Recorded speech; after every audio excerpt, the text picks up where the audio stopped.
trop bon, Simon trop bon, était vraiment trop parfait. Il aidait les vieilles dames à traverser la rue. Il buvait son jus de pruneau parce que c'était bon pour lui. Et se lavait les mains au moins 2 fois par jour sans qu'on le lui demande. Sa chambre était toujours bien rangée. Et à l'école, son institutrice le trouvait merveilleux. « Simon, c'est un vrai petit ange », répétait sa maman. « Oh, un petit ange, en effet », disaient les autres mamans. Mais elle pensait tout bas, quel casse-pied. Et puis un jour, Simon sentit comme une démangeaison dans son dos. Avant d'aller se coucher, il dit bonsoir à son père et à sa mère, puis il se déshabilla et voulut mettre son pyjama.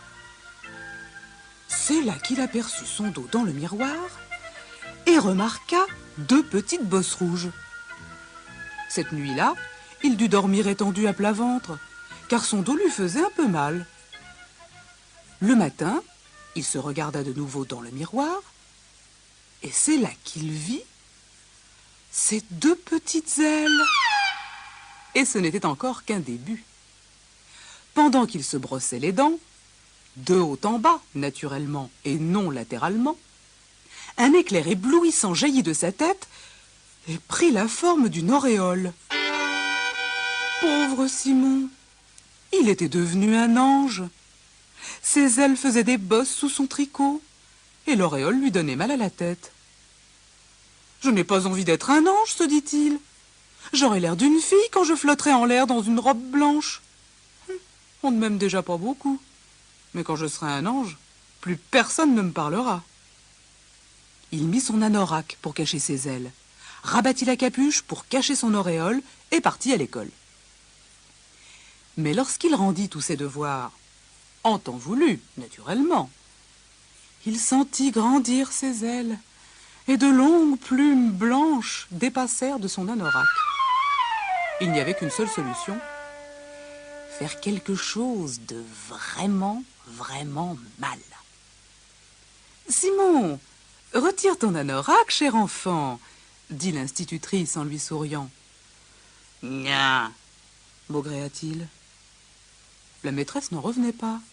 « Ôte ton anorak » répéta-t-elle d'un ton plus sévère. « Pas question, vieille bique » hurla-t-il en lui faisant un pied de nez. Aussitôt, une petite plume blanche se détacha de ses ailes. Il bondit hors de la classe, quitta l'école et fila dans la rue. Il s'arrêta devant le mur de la caserne des pompiers et dessina son institutrice à la craie. Dessous, il écrivit « Vive la méchanceté !» Lorsqu'il s'élança vers le supermarché, il laissa derrière lui sur le trottoir un petit tas de plumes d'ange, assez pour remplir un oreiller. Cependant, Simon avait horreur de ce qu'il était en train de faire.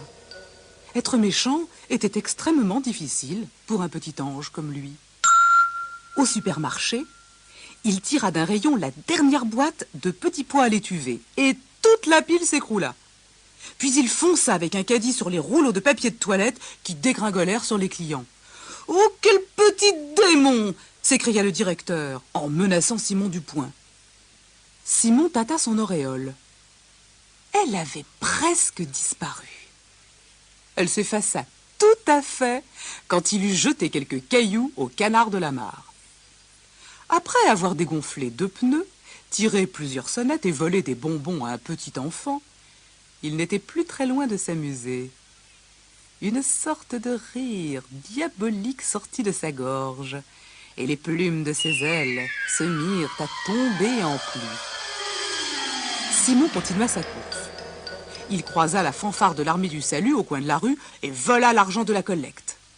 Arrivé à la maison, il sauta sur son lit en gardant ses chaussures jusqu'à ce qu'un pied casse. Puis il sortit tous ses jouets. « Maman, prépare-moi mon dîner » ordonna-t-il. « Fais-le tout de suite !»« T'es-tu lavé les mains, mon chéri ?»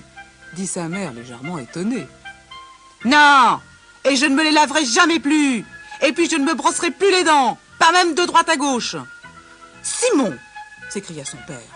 « Mais qu'arrive-t-il à ce garçon? Est-il malade ?» En vérité, Simon ne se sentait pas très bien. Son front le faisait beaucoup souffrir Ça ne peut pas venir de mon auréole, se dit-il. Je n'ai vraiment rien fait de bon de toute la journée. Simon alla se regarder dans le miroir. Il y avait 2 petites bosses rouges au-dessus de ses sourcils. Ses yeux avaient pris une drôle de couleur, et son derrière était douloureux, comme s'il avait reçu une fessée. Simon ne comprit que le lendemain matin ce qui se passait. Une paire de cornes et une queue pointue qui lui descendait jusqu'aux pieds avaient poussé pendant la nuit. Simon était devenu un démon. Pauvre Simon, il dut réparer toutes les bêtises qu'il avait faites. Il fit ses excuses à sa mère, rendit l'argent à l'armée du salut, effaça l'inscription à la craie sur le mur de la caserne des pompiers. « Hier, j'étais un peu malade », s'excusa Simon auprès de son institutrice. « Mais pourquoi portes-tu un bandage autour de la tête ?» s'étonna-t-elle. « Je me suis cogné », mentit-il. Alors, la queue repliée sous son pantalon grandit un peu. Heureusement, au bout de 3 jours de sagesse, la queue et les cornes disparurent dans son bain. Simon se promit bien de ne plus jamais être aussi vilain. Mais, pour éviter que les ailes et l'auréole ne reviennent, il décida de se brosser les dents de droite à gauche plutôt que de haut en bas, comme on lui disait de le faire.